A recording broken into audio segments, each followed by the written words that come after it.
Welcome to the Icario podcast with your hosts, Oliver Cowlishaw and the man himself.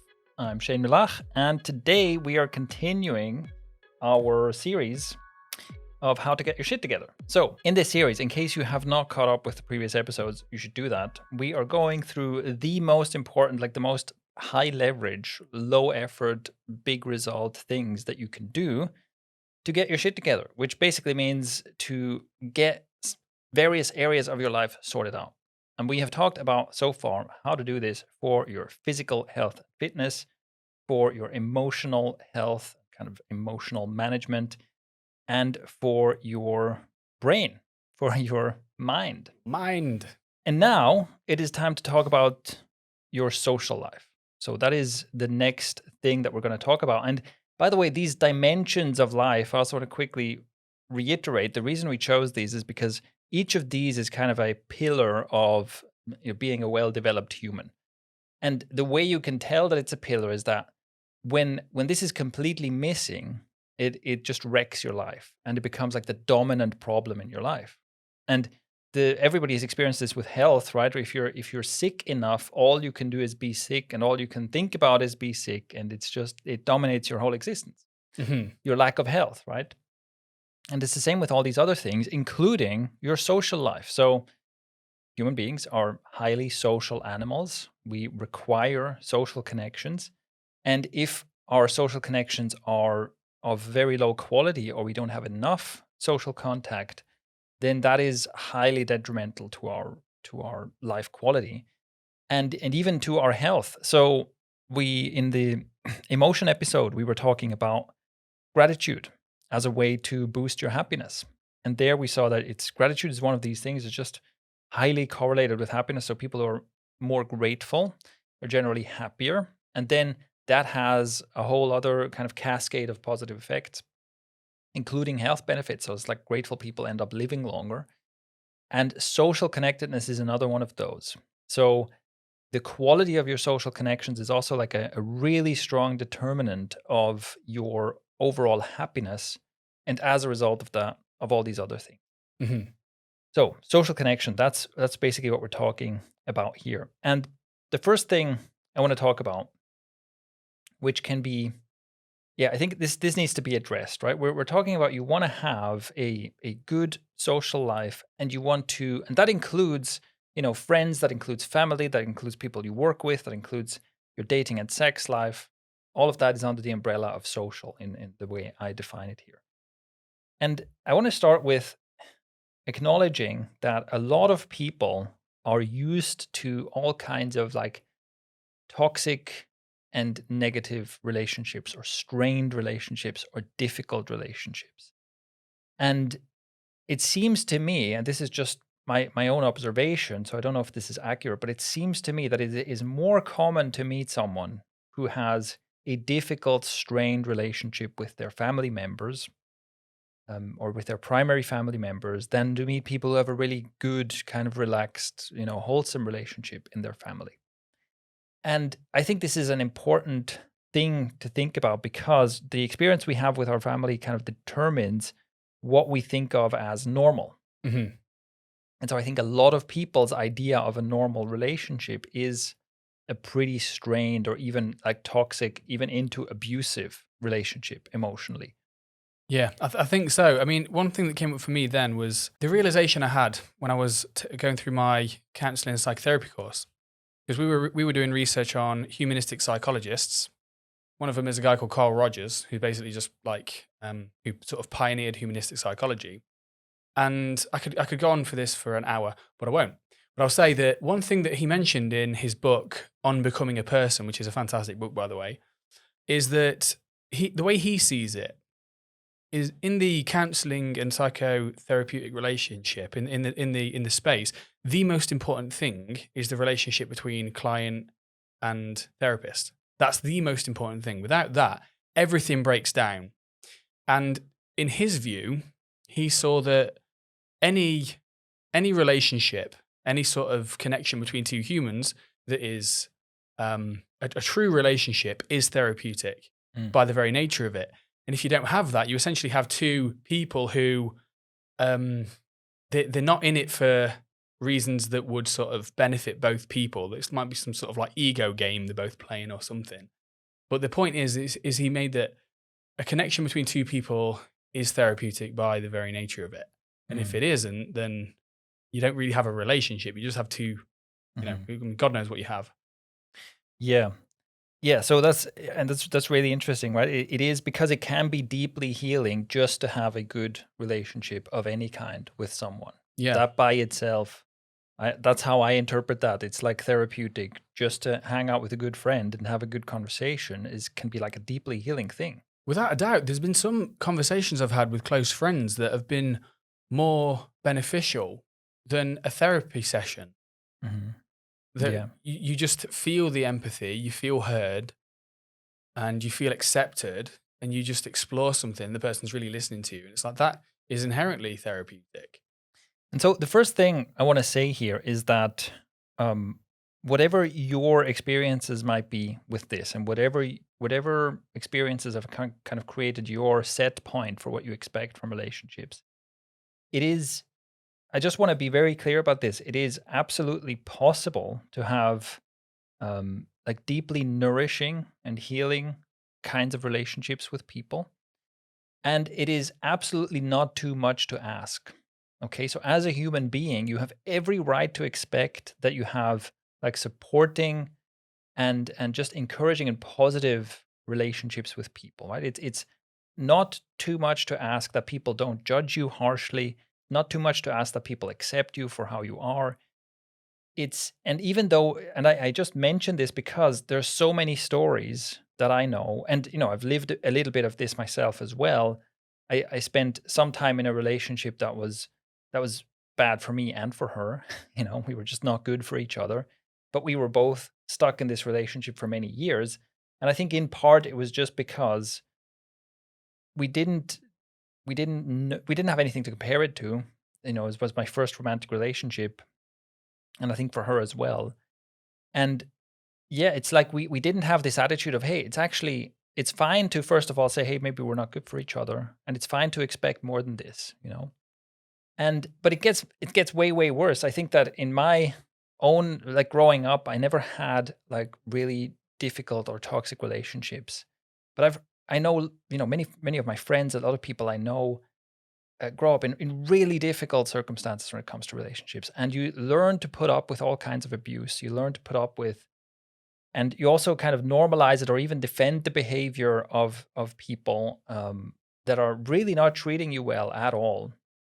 And I think that's just the first thing I wanted to mention is that we have to, or I want to encourage anyone who mainly knows difficult relationships to really like, don't make that your norm. Don't expect that that's normal. It's absolutely possible to have a completely different kind of relationship and to have that be your norm. Hmm. And this reminds me of because my last relationship was pretty damn toxic, and there was a moment where I was watching a movie and it felt like someone had reached through the screen and gave me a slap Mhm.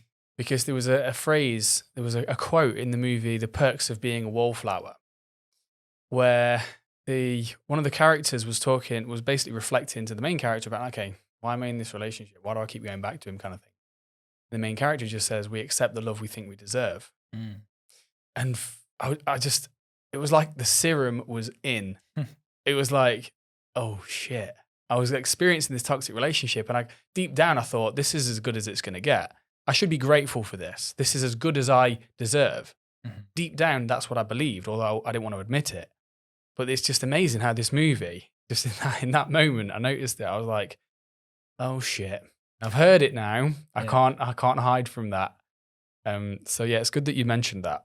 Yeah, that's a good point. Yeah.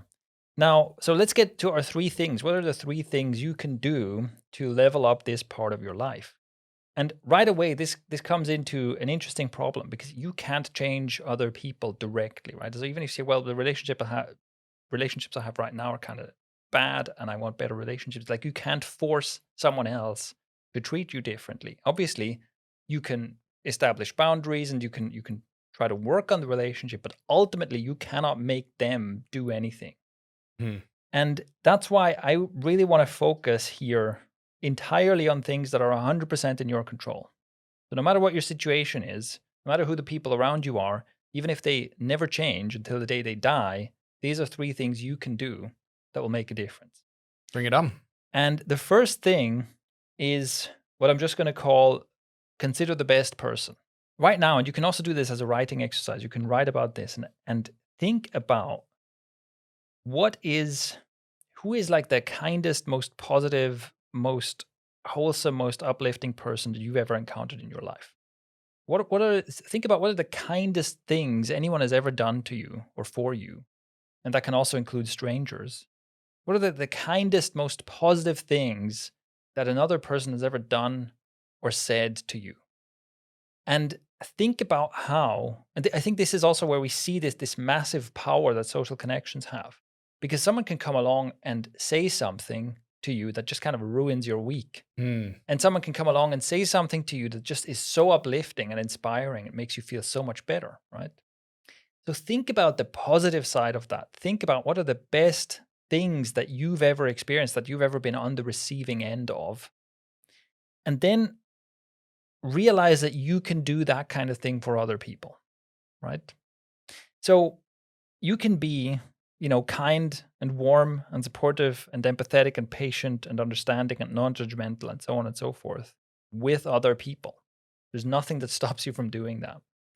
And it's important to, like, the one thing that is also difficult if you come from like a toxic relationship background, the one thing that you have to learn to overcome is that this is not a transaction.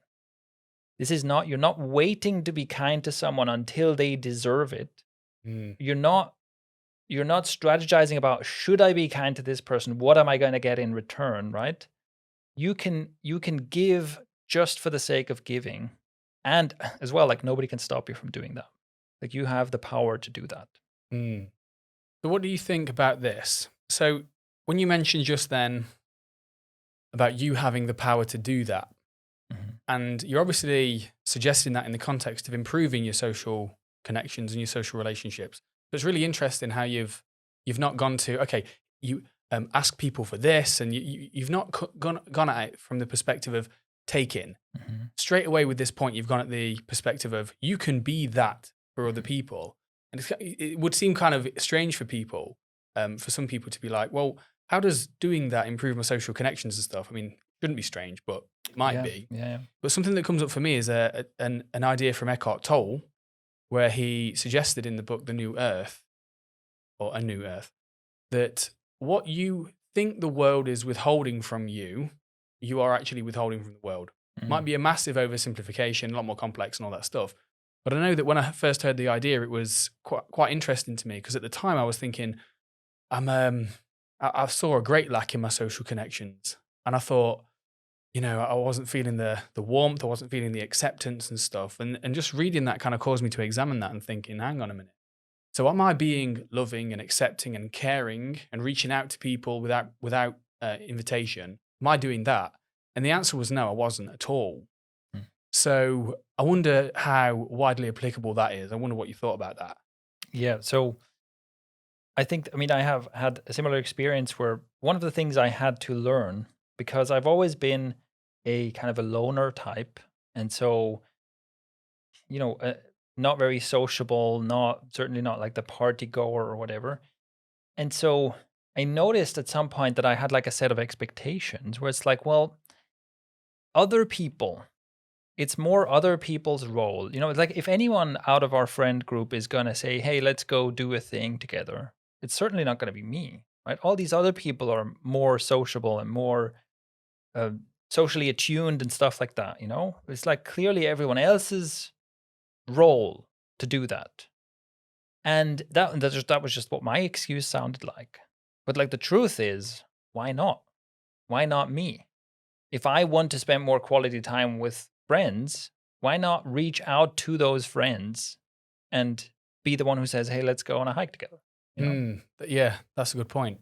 And so, like you say, it's like if you reach out and create that situation or say, "Hey, look, let's just have a cozy evening. Let's just sit around and talk," and you do that, you invite people in kind of a warm and sharing and accepting way, then that's what you'll get in return in a way, right? Because then you will create that situation where it turns out, oh, everybody else wanted this too. And now we're all just chilling and being nice to each other, you know? Nice. So in that way, it does, and that's one of the reasons to do this, is because by doing this, by starting to do this, you will start um, kind of finding the right person, because the people who respond to this positively are people who will reciprocate this kind of thing, right? And so that can really help change the nature of your social circles, or attract new people into your social circles, and give you the kind of experience that you're looking for. Although, like I said, it's not a transactional thing. Because look, one of the reasons this is important to me is that I had this experience when I was young. So when I was like a tortured teenager, and this was a pretty dark time for me, where I was depressed without realizing it, and I was just, struggling and suffering from all kinds of things. And a friend of mine, or so basically, she was the girlfriend of one of my friends, and she basically took me under her wing a little bit, and she really didn't have to do that. Like, she just, for some reason, she just chose to care about me. And she was, especially, I only realized this looking back, like how often she went out of her way to reach out to me and to spend time with me. And even when I was being difficult, to try and get me out of my shell just a little bit, you know? And I can tell you for sure, many of the times that we met were not that fun for her, you know? She wasn't doing this primarily for her. Like, she was sometimes just dealing with this difficult, grumpy teenager. But for some reason, she decided that, like, she was going to be that person in my life. And she's basically one of the most important people in my life. You know, that I can't say how much I benefit from having been given that. And it's also just something like, look, do this because it can change someone's life. It can change someone's life completely. And even if it's just that you give someone some acceptance and some kindness and some patience every once in a while, it can absolutely change someone's life. And do it even just for that reason. Like, be that person, be that amazing person in someone else's life. And to make that more specific, so how do you actually do that? So I would recommend writing about this. Like I said, you can write about what are the kindest things that anyone has ever done for you. What are things that anyone's ever said to you that have kind of lit you up? And then you can think about, well, what is something you could do? What is a simple thing you could do to take a step in that direction? You're not just going to transform into a saint overnight, right? But it's like something that someone did for you that was an important, meaningful gesture. Can you do something like that for someone else? That's just like one step, right? Or something that someone said to you that made you feel understood or accepted, or just that was important to you. Can you do the same thing? Can you say that one thing to someone else? And like I said, like, the question is, who can you give this kind of gift to, of just real attention and acceptance and warmth and support, without wanting or needing anything in return? And this is something that, write about that and practice it in small steps. This is something that is not necessarily immediately going to change the nature of your social connections in a massive way, but it's something that will make a huge difference in the long term, like a huge difference in the long term.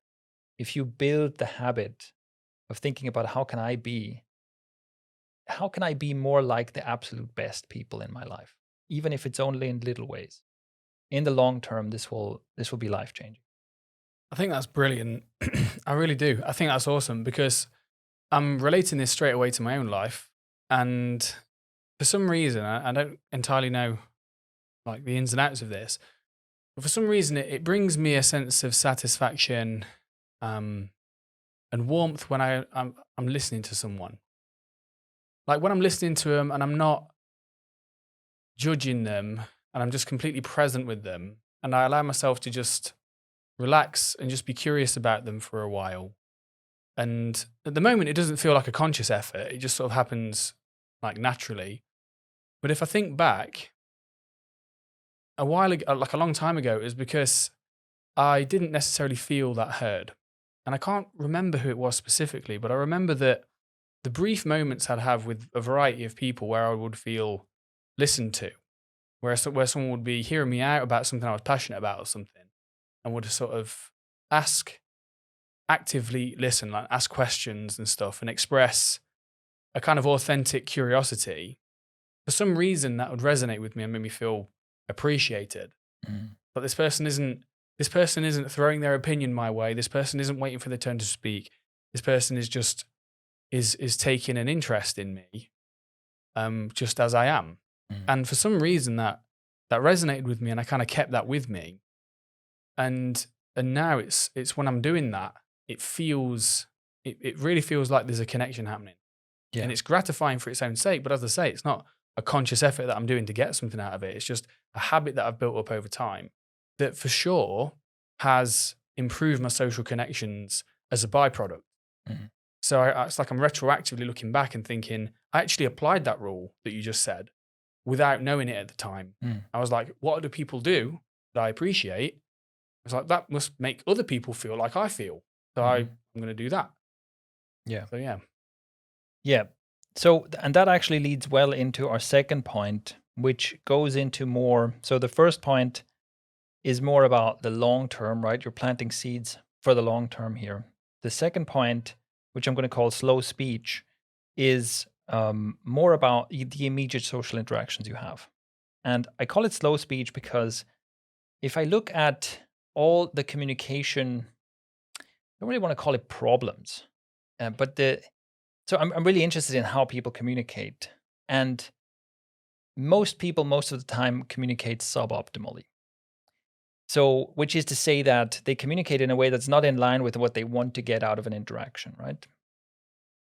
And a lot of these problems, a lot of the problems of either, you're not expressing yourself clearly, or there's tension when you talk to people, or loads of other things, are basically it's almost like being in too much of a hurry and being too self-focused, essentially.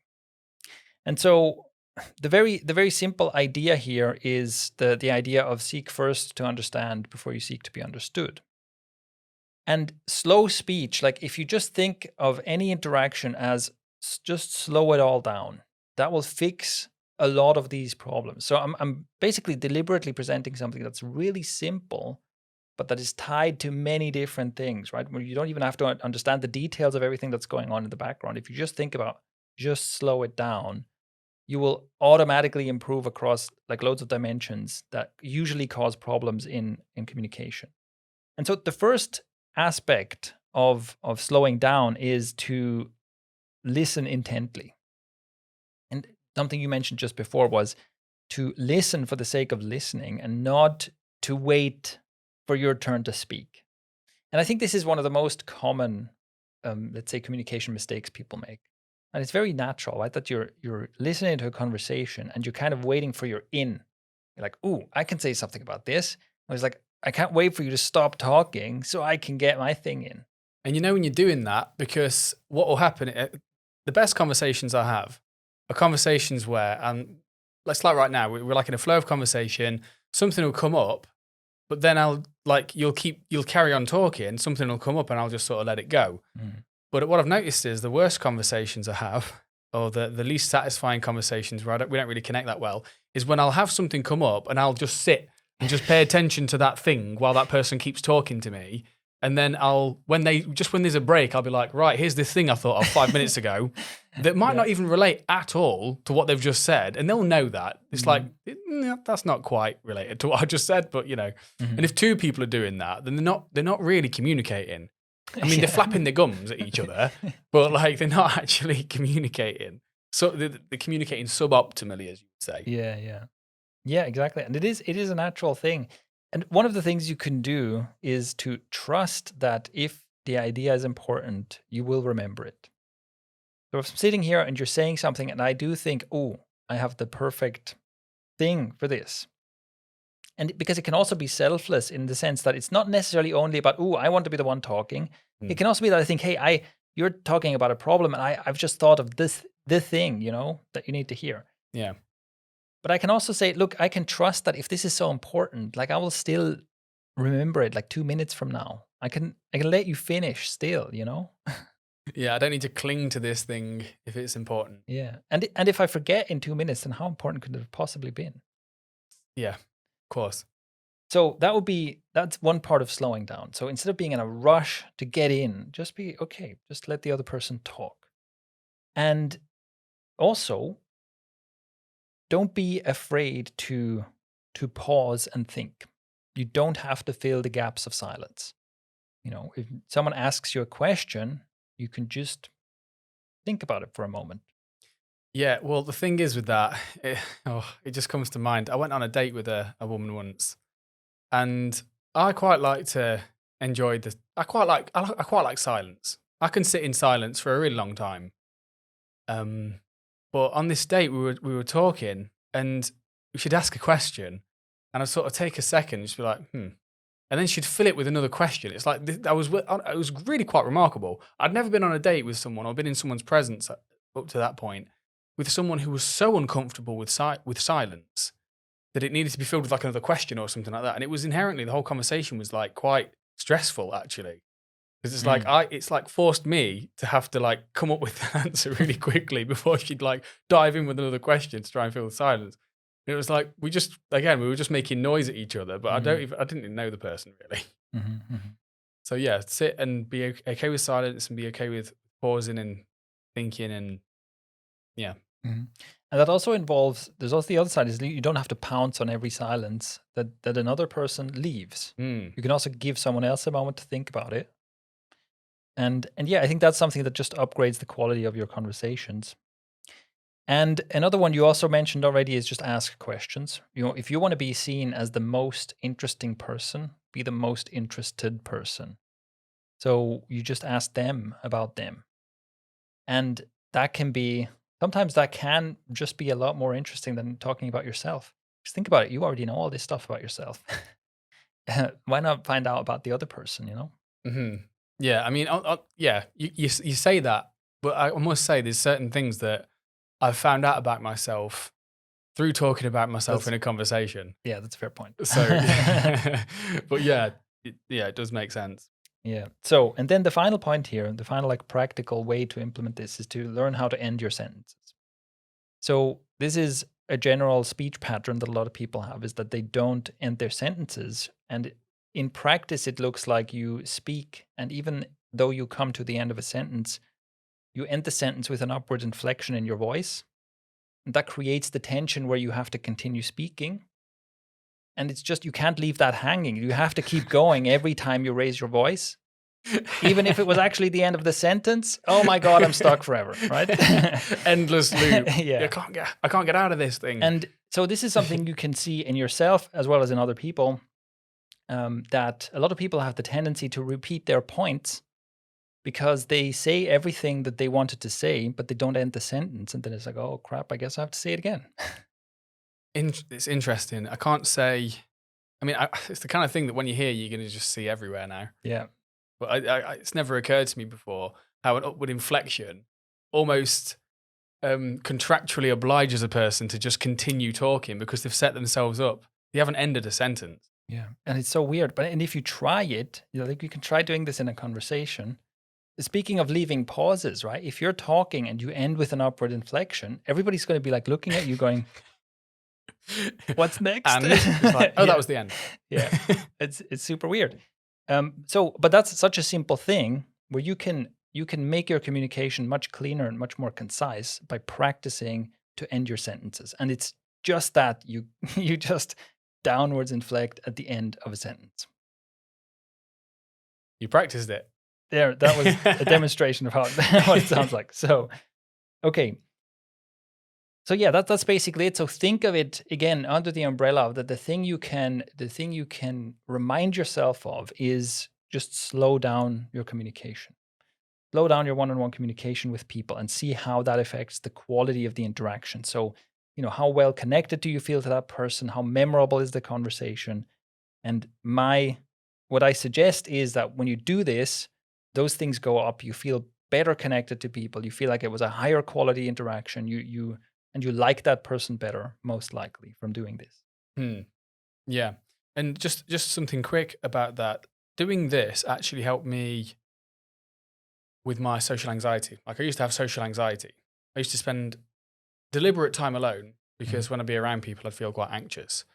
And the way I think about this is that when I was around people, when I was socially anxious, I'd feel anxious and I'd talk quickly, and the anxiety was forcing me. It almost led to a bunch like really cyclical, constant thinking, and all of it was self-referential. It was like, how am I coming across?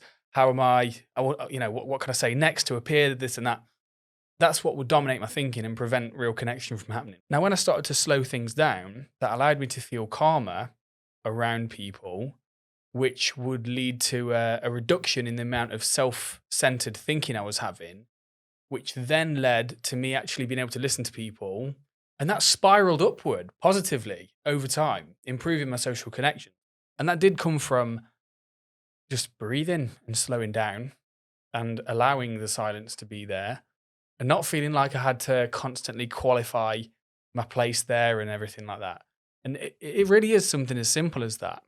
You slow the hell down, and it works. And you can also treat that like as an experiment, see what happens, because it could be interesting.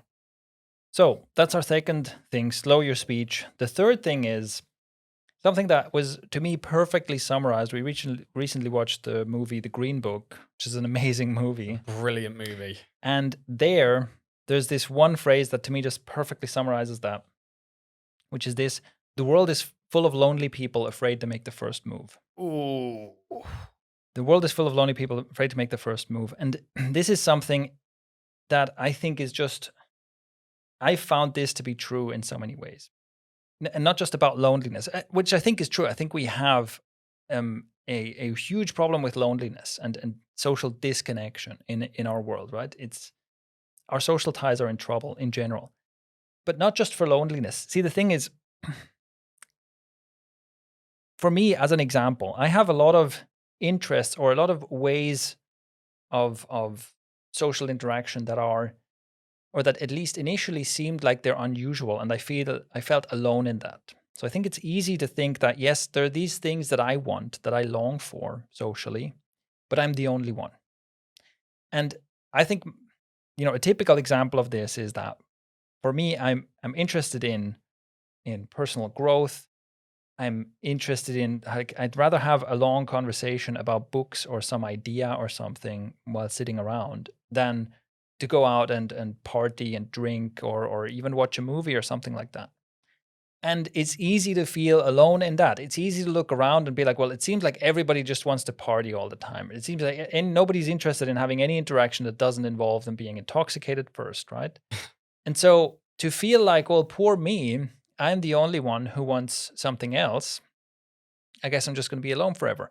And also, let me just point out here, you could also feel a bit good about that. Maybe you feel like all these other people are so shallow, but I'm special. I'm special because I want to talk about books instead of watch movies. If only other people were as cool as me. So you can like be the victim and feel really good about being the victim as well. And I'm mentioning that as well because, well, it's kind of funny, but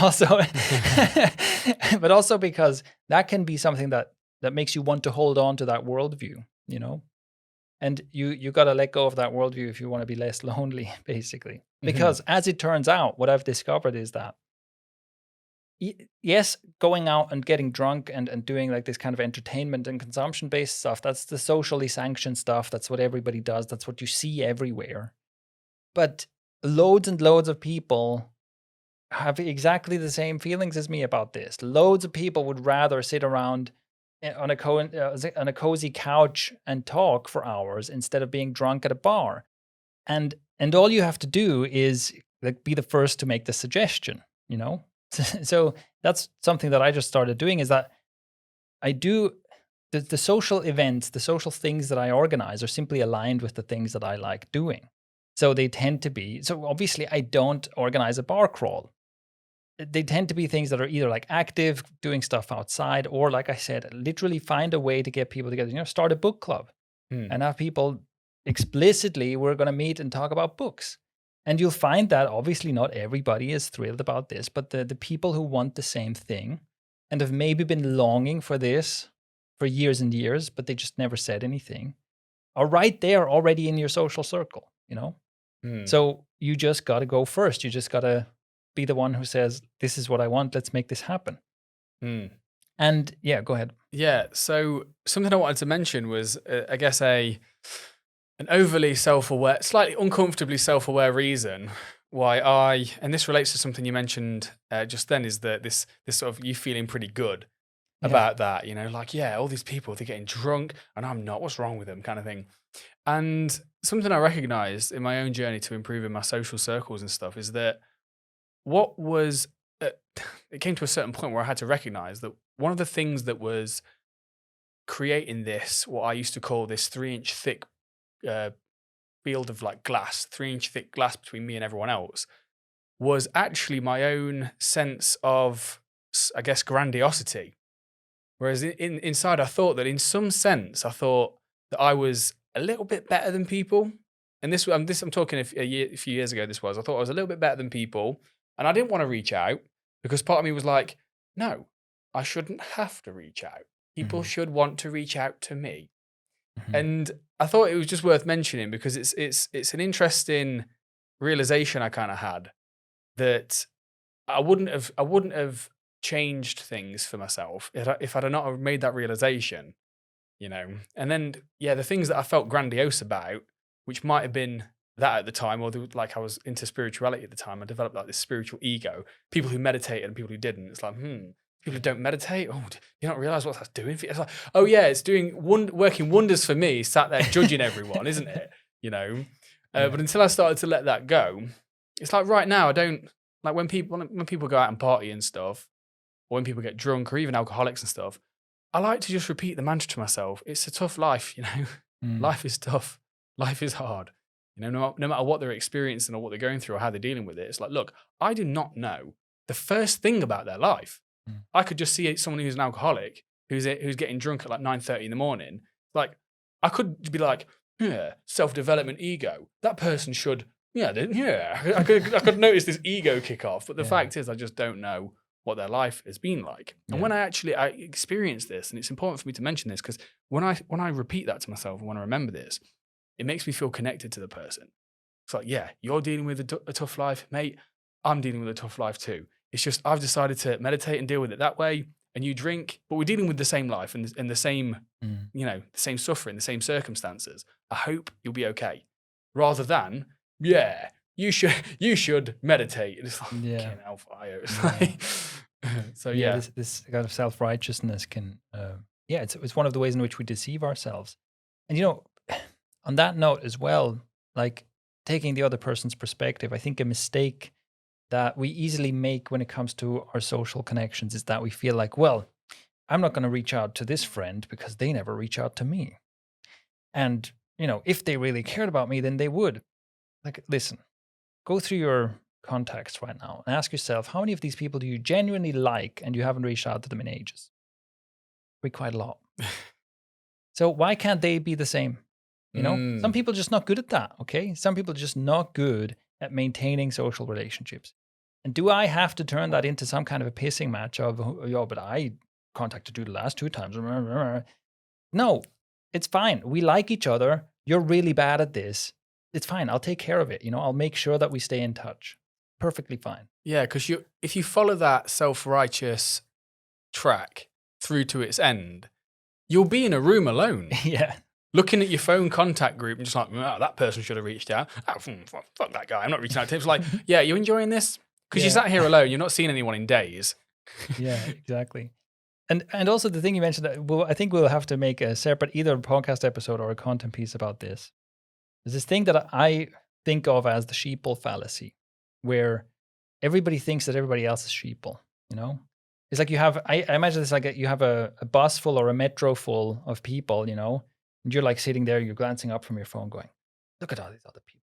They're all miserable. They all, they're all shallow. They're just sheep. Look at them all. They look miserable. They're all looking at their phones. You go back to looking at your phone. It's like, hold on. How many other people are thinking that about you, you know? Yeah. So yeah, it's also good to, again, like let go of that self-image. It's, yeah. It does. And if we're talking about improving your social connections, I think that's that sort of, that kind of stuff's got to go. The Mhm. self-righteousness, I think it does.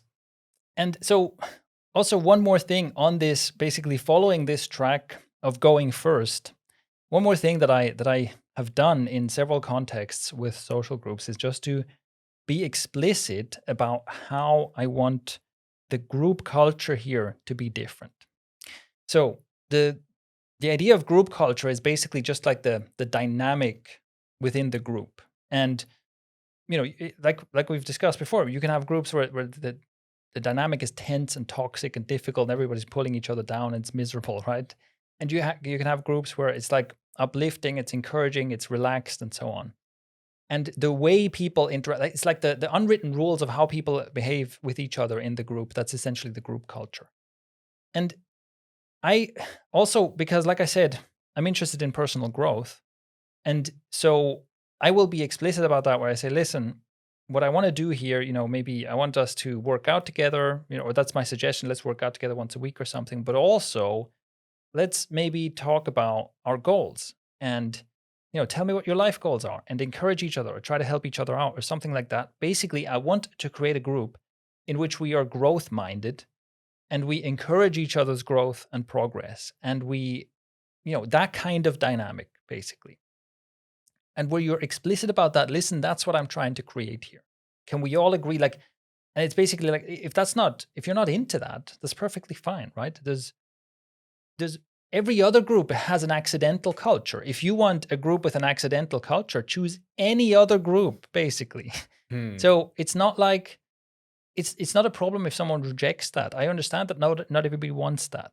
But this is the thing about group culture. Like almost every social circle is accidental, and almost every culture in that circle is accidental, which is to say that maybe it's good, but it's good by accident. You got lucky.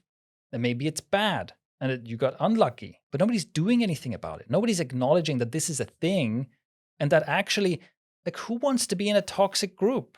Nobody wants this. We're all just like stewing in each other's misery and making each other more miserable. What is this? Nobody wants this, right? And to just be like, and to go beyond just neutral. You go, well, you know, I guess this is normal, but we're not too personal with each other because that's uncomfortable. And you know, and the typical kind of thing, you know, if someone gets a little bit too ambitious, we just take some jabs at them and, you know, pull them down a little bit because, you know, you don't want people to get uppity. Like, no, let's do something better than that. And again, be explicit about that, because it's one of those things where you can feel like you're the only person in the world who wants that until you make that suggestion and you realize that everybody's like, oh, thank God. I've been wanting something like this my whole life. That's yeah. The idea of being explicit and a group culture, like existing within a group of friends, for example, it really resonates because I used to be something of a chameleon. So like I'd have a bunch of different friend groups, and there'd be some friend groups where it'd be very clear to me how they dealt with their problems, because I've always been, you know, pretty, for a British guy at least, quite emotionally, you know, talkative. I'm pretty comfortable communicating with my emotions and this and that. And it'd be interesting to me how I'd sometimes encounter a group, and it's just how do they deal with emotional issues. And sometimes it'd be the case that the unwritten rule was we do not talk about that. We drink. We use maybe passive aggressiveness to deal with any conflict, and we essentially like laugh it off, which can be good. But it's interesting. I'm thinking of two specific friend groups, and it's like, okay, that was never explicit. Like no one ever said, okay, here's how we do these things. But it's like very clear that they just sort of slipped into that pattern of behavior, and everyone did it. That's the interesting thing. Despite the fact that everyone is an individual within a group, when it was all together, the group would exhibit these characteristics together. And it was just like very interesting to put it through this framework, because obviously I didn't understand it like that at the time, but it's obvious that that's what happens. If you're not explicit about something like this, then you'll sort of slip into an accidental culture, and God only knows what that's like. Yeah, and it's an interesting point that you make about like group culture is completely unwritten and it's accidental, but it's very clear. Like clear, we do not do this. This kind of thing is not, nobody mentions this. Like nobody has to say it, but it's like it's almost, it feels like a set in stone rule that just came out of nowhere somehow. It's weird. Yeah, and no one acknowledges it, but when you join it, you kind of, you learn that no one's talking about their emotions. Yeah. One person's maybe struggling, it's kind of obvious, they're very quiet and they're not usually, but no one's asking them how they are. It's just like, it's just, okay, we don't ask people how they are. Okay, well, I guess no one else is doing that. There's like 20 people, no one's asking them each other how they are. And yeah. Yeah. So the final thing I would mention here for someone who's interested in this idea of culture and wants to learn more about this and pursue this further, my absolute favorite book on this topic, and actually one of my top favorite books of all time, is The Culture Code by Daniel Coyle, which goes into a lot of detail on what is culture, what is group culture, where does it come from, and what are things that you can do to develop group cultures. Really fascinating to me. And yeah, it's a worthwhile read because even though it's written, I think, for like a business audience, so it's a lot about like team culture within in a business or corporate context. But I think there's a lot of overlap where it's life advice more than it is business advice, the way I see it. Cool.